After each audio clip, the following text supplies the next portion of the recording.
Hi. Hello. Welcome to another edition of carpool karaoke.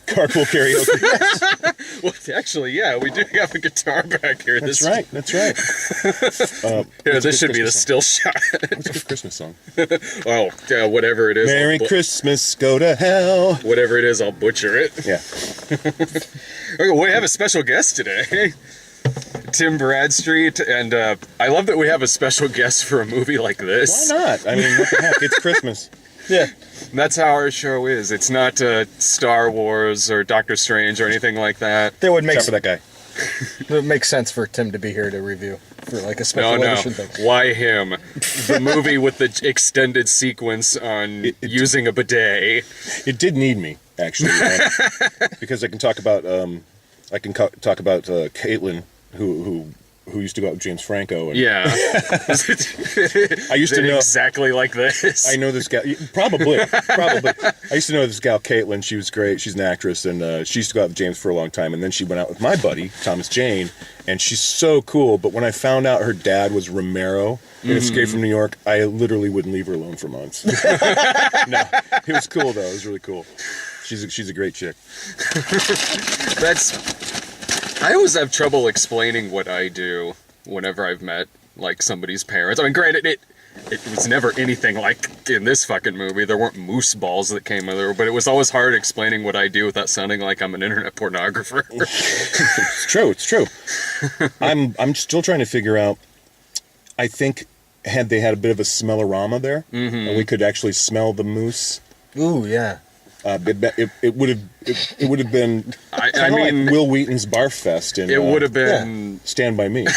Well, because it was soaking in its own urine. It's just so foul. And then there's this one camera shot where you see the moose at an angle where you also see the bottom of the cage, and there's all this like kind of gross, just kind of like sediment on the bottom, like in piles, and it's just the toilet like, I don't scene want to know too. what that is.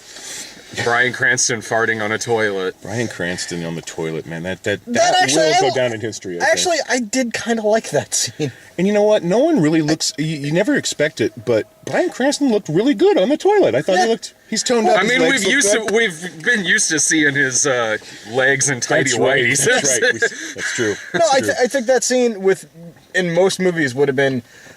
I would have hated it absolutely, but since it was Cranston. I think I was just kind of like, okay, it's Cranston doing this. The only thing that honestly keeps this movie from being one of the worst I've seen this year is the term, well, since it was Cranston. Yeah, exactly. Like, without Cranston and James Franco. Honestly, without those two, this movie would have been horrendous. The cast really is one of the strong points of the film. No question. It's the only thing. I really didn't care that much for this movie, but I won't go so far as to say that I hated it. I won't go so far as to say I was having a miserable shitbag time sitting there watching it or anything like that. No, we've definitely had worse times watching it. Oh, yeah. I had an easier time sitting through this than I did, like, Daddy's Home from last Christmas. Oh, God! Here's the thing. You're going to see, when this film comes out, I predict there's going to be 15, 16-year-old kids everywhere getting the Franco tats. The Franco tats. Some of them are prison tats. They're kind of not too well done, but mixed with very good tats, I think it makes for a legit tattoo person. Person with tattoos, in other words. The Happy Holidays card on the tattooed on the back. That's just silly fun. Yeah. Really, I thought it was ridiculous, right? It's ridiculous, but then the Happy Holidays makes it more ridiculous somehow. It's like, oh, fuck, well, I fucked that up. If this movie was Smell-O-Vision, it would go right on, it would be a better use of that than the last thing I saw, which was Spy Kids 4, with the robot farts. Oh. And there was one part in that movie where a character is picking their nose or something like that, and then the little ding went off, and I'm sitting there like, really? Okay. I guess that's what the inside of her nose smells like. Cardboard. Good times, yeah. Yeah, that's the kind of thing that keeps me in the seats, really. Yeah. I saved that card. It's that kind of attention to detail that I enjoy in a film, but rarely get, actually. That's why we had a great time at this movie. I mean, what did you guys think of this? What would be your rating system? Would it be a 5-star? Or a... Typically what we say is like, sometimes we'll say like, oh, this is worth going out to the theater to see, or maybe this is worth a matinee or a Netflix or a rental, or just skipping it entirely. I think dates would have a really good time with this movie because it's just, there's nothing to feel depressed. I mean, it's the kind of movie that just make you walk out in a good mood. I think it's endearing to a degree, and it's a little childish, but a little. Well, that's just the character. This movie has a scene in which a moose soaked in urine, and that's the climax. This movie's big engagement has them being shit on by birds. I thought it was the cameo at the end. Oh, the Kiss cameo? Spoilers. We spoilers. We spoil everything. Like Kiss is two members of Kiss are in this. I thought, and it's weird too because I saw Paul Stanley not too long ago in makeup, and he looked really good. He looked really tired. He looked. I mean, he was kind of droopy. Yeah. Which I hate to see. You hate to see your icons go there. Those facelifts are starting to melt. Yeah. That could be part of the problem is these do. Yeah. I've met a few of them because they've been to conventions that we've done, and Kiss is Nick Foster, who does some stuff. It's been in some movies on our site. That's like his favorite band. So every time I'm at a con, I get a picture of myself with them to send to Nick because that's my dream to meet all members of Kiss before Nick gets a chance. The time I met Gene, he was at my table at San Diego Comic-Con, and he said something like, You're the Punisher artist. And I was like, yeah. And then I was like, fuck, it's Gene Simmons. I mean, are you kidding me? I was a crazy Kiss fan. Yeah. So I asked him if I could have a picture with him. He said, sure. And we took a picture, and he goes, $10. Nice. And he was serious. Yeah. I thought he was kidding. He was serious. And so I gave him his $10. I mean, I would have said, picture. Fuck you. I would have said, keep it, or no, it wasn't. It was my friend that shot the picture. So he probably wasn't serious, but out of deference to Gene, Well, and Gene's always looking for that $10. Always. Gene, it's why he's one of the richest men in what he does. Crazy. He's one of the only ones at the band that I haven't met. Really? Haven't met No. Peter Criss, I don't know as much about him as Nick does, or that you guys would, but one of the guys who was with him in the 80s. Not one of the original members. Vinnie Vincent? What? Vinnie Vincent? Yeah, I think that was He would have been the replacement for Ace. Yeah. The first one. I think that was it. It was a con in, that was Days of the Dead in Chicago, I think. Wow. That's going back. And Vinny, remember Vinny's Kiss makeup? He had the onk kind of look. Okay. And he was really kind of creepy looking. Yeah. Since I don't listen to him a lot, the most I know is the movie Kiss Meets Phantom of the Park. That's a classic. Oh, yeah. When I was, I think, was that 1978? Yeah. Okay, so I was 11, and I was crazy for Kiss. Are you kidding me? And when that came on, we were like glued to the set. We could not believe a Kiss was on TV. Holy crap! And but obviously that movie does not hold up for anyone older than 12, really. Well, but that's also one of the charms about it. Ace Frehley dubbed in that movie too. One of them is. One of them is has a stunt double that's obviously a black man at one point. Well, I heard that like Ace was really like drugged out, I mean, he was a big pain around that time, and didn't show up, didn't know his lines, didn't do anything. He just would just be plowed, just hired, and I couldn't even tell you how many kites. Well, rock and roll money, you can get pretty high. Higher than giraffe pussy. I'm gonna go with that. Yeah. I think my first thought when I saw that movie, Kiss Meets Phantom of the Park, was this is the same theme park from National Lampoon's Vacation.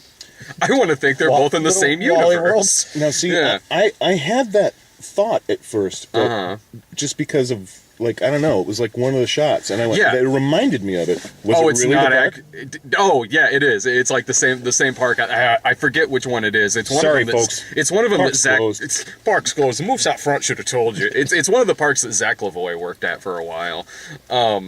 But yeah, it was a couple of the exterior shots of the roller coasters where I was like, oh, I know that one. That's the second giant roller coaster the Griswolds went on. Was it Kings Island? No, it wasn't. It was. They have the racers. That's been in a movie. I can't remember which one it was though. Yeah.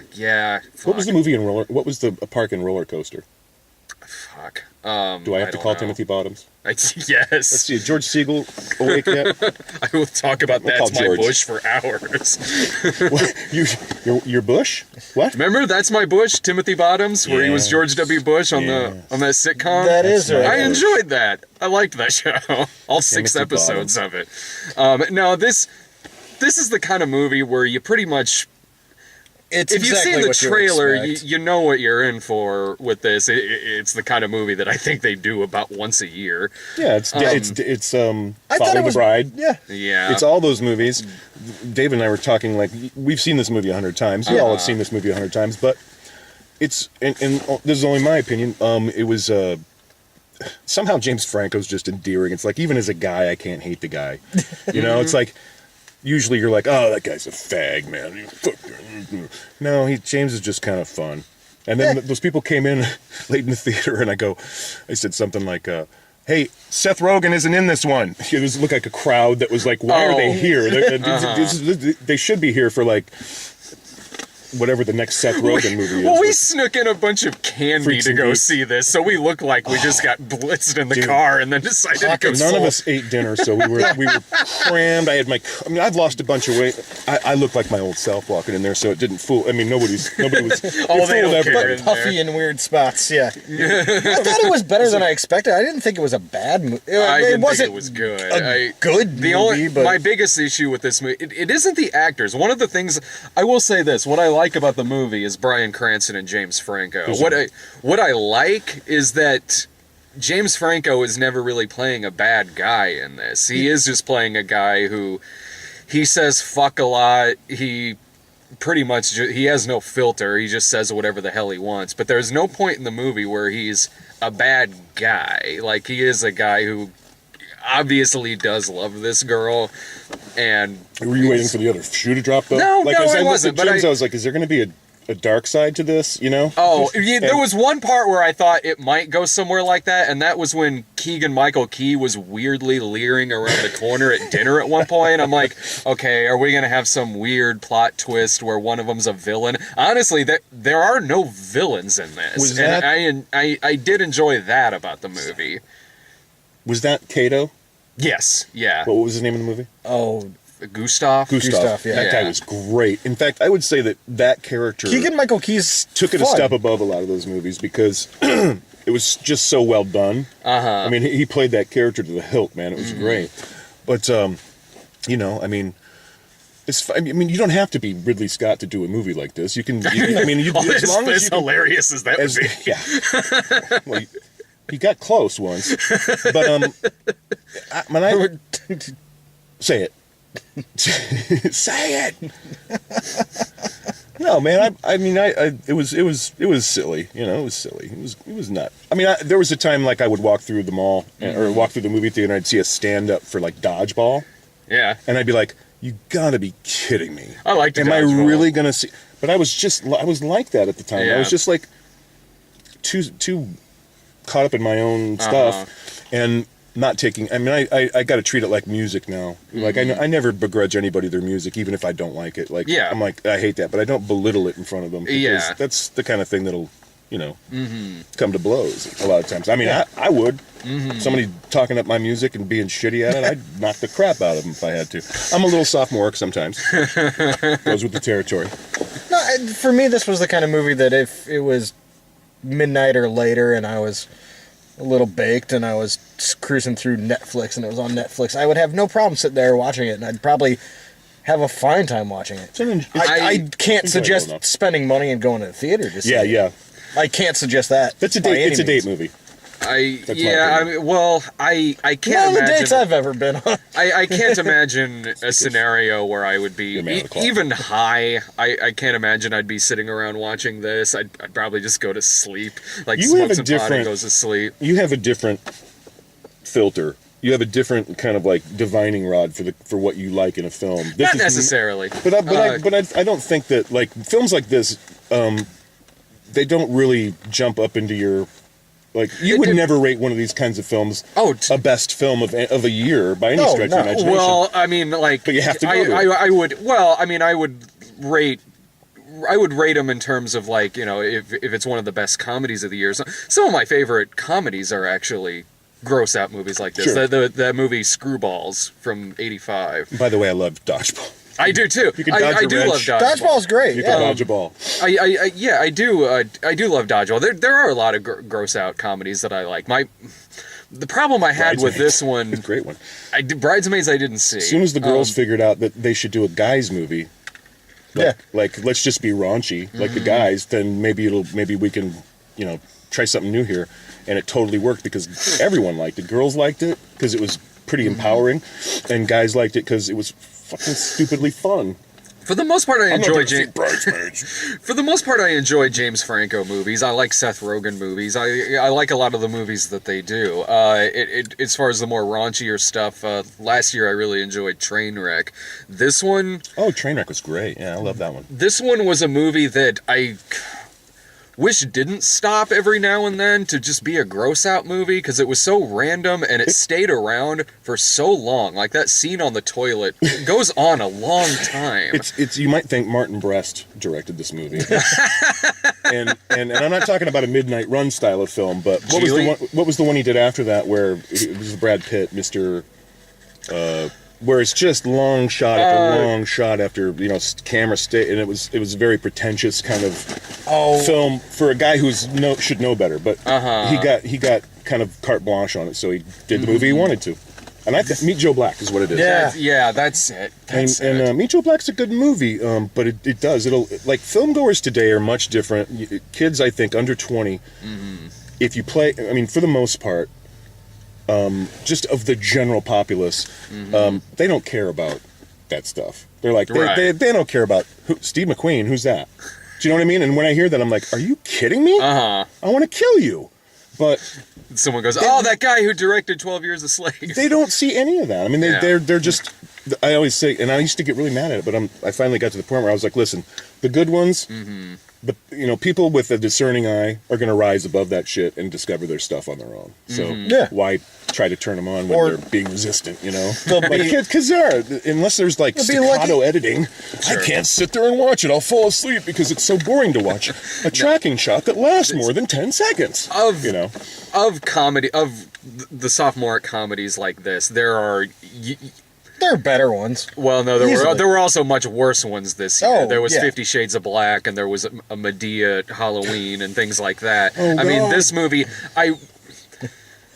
the chuckles that I got out of this movie would be like what Bryan Cranston was reacting to, or maybe some of the looks James Franco had. It would have been between those two. It would have been stuff in the dialogue. The movie had just the actual gags they set up weren't by any means better than just the interactions between the actors. I think was the actual funny stuff, and which is what this movie at its heart really should have been to make it at least funnier to me. But as it was, with every 5 minutes with a semen joke or the nuts on the kid's face, it felt like the kind of thing where they had a script and then someone came in and then just marked it with crayon to write. That's right. Write like a bunch of urine and shit jokes. Give it to the whatever. What's the show? There's all these TV show, the cartoon shows like the foul ones. Like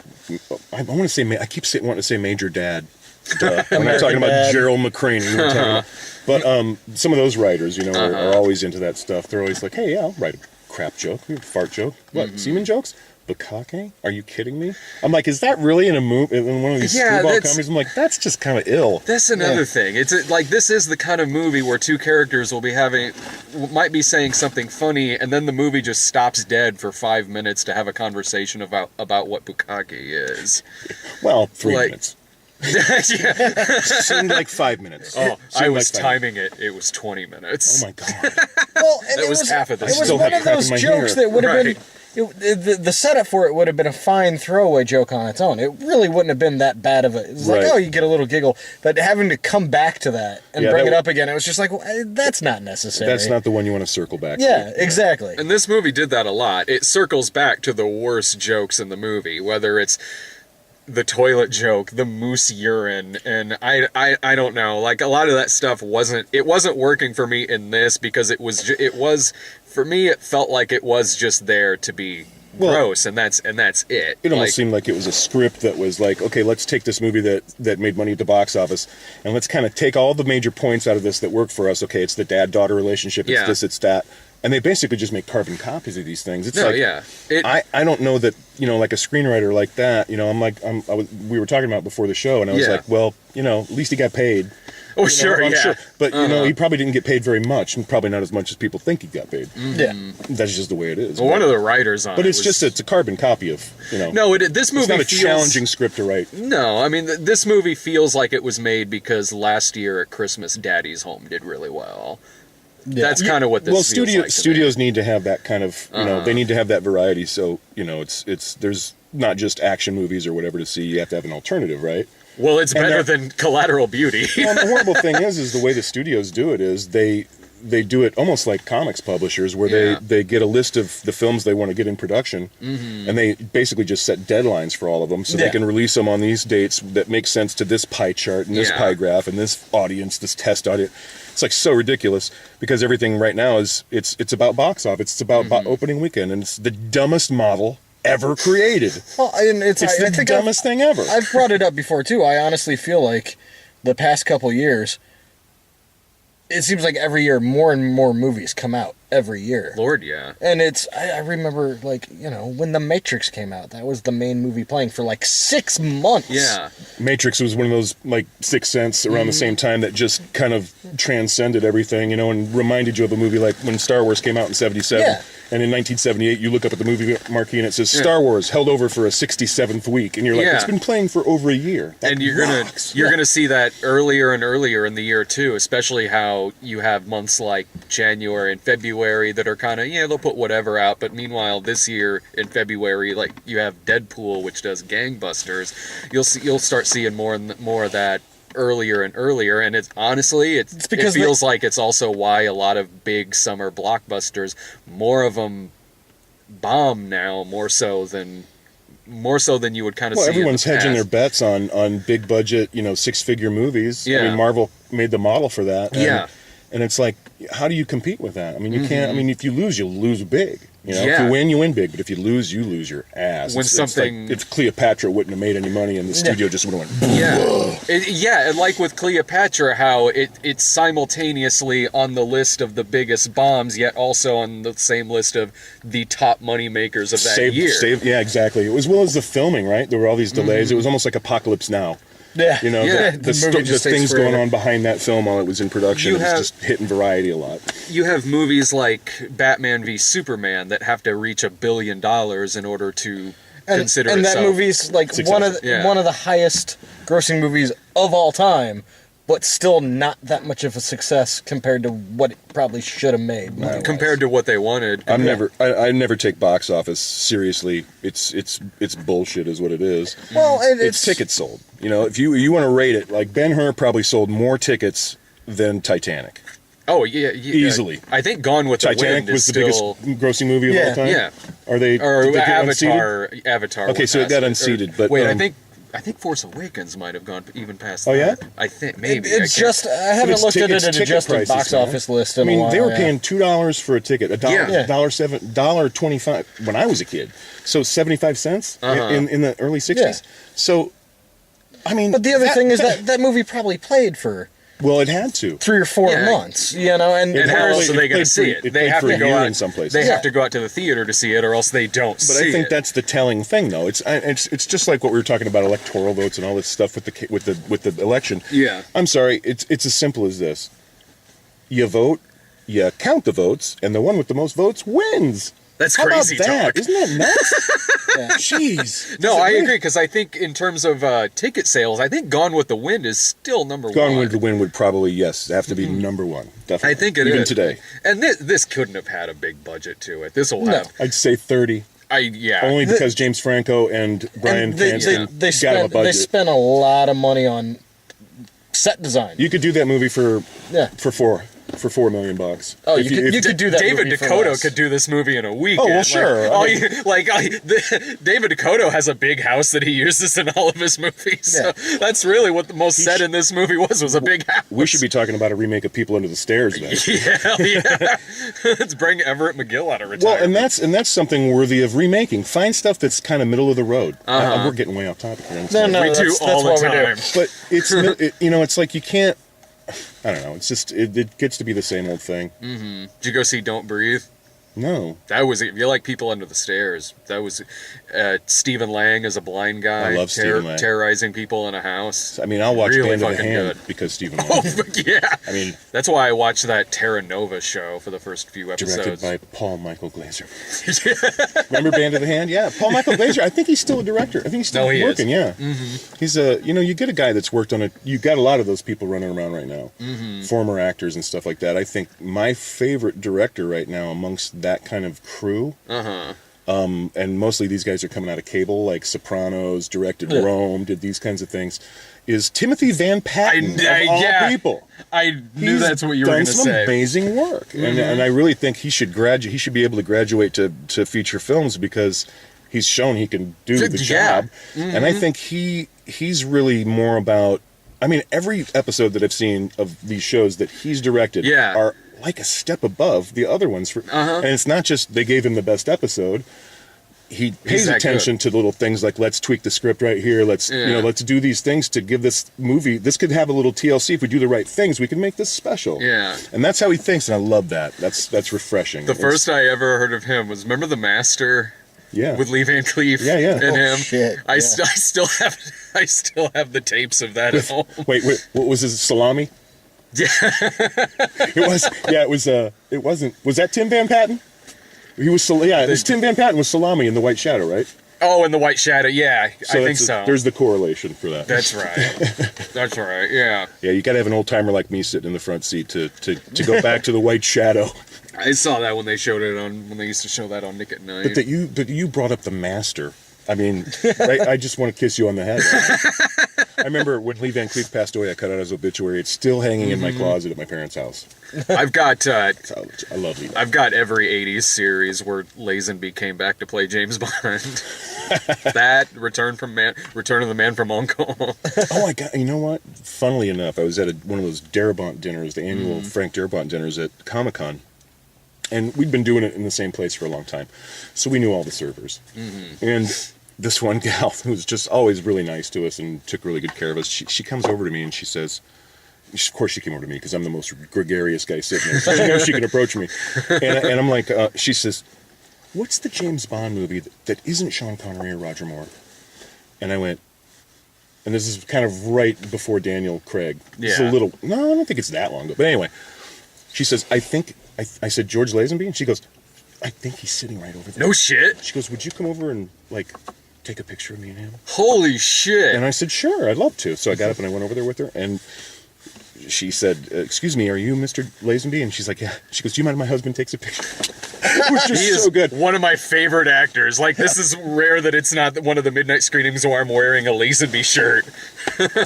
Well, you know what really shocked me about that moment was I was also starstruck. Yeah. And he just looked like a fucking movie star. Oh, yeah. He just, his hair was like silver, just perfectly coiffed. He had kind of a tan, not like George Hamilton, but he had a bit of a tan. Yeah. And he just looked like, I'm like, why isn't this guy doing movies now? Because he just has a great kind of nobility in his face, and I don't know, man. Well, he was a model and all kinds of stuff. When he was His kung fu movies from the 70s are some of my favorites. Stoner, Man from Hong Kong. So great. Man, that's what's great about being 13 years old. You can watch stuff like that, and it's infinitely entertaining, man. It's beautiful. And then, because you infinitely loved it as a child, you hold you on can to be it. 40 years old and still love it. I love it. Yeah. It's great. And still have my Lazenby collection. I still have my action figures, too. He knew how to spell Lazenby when he was 5. Oh, yeah.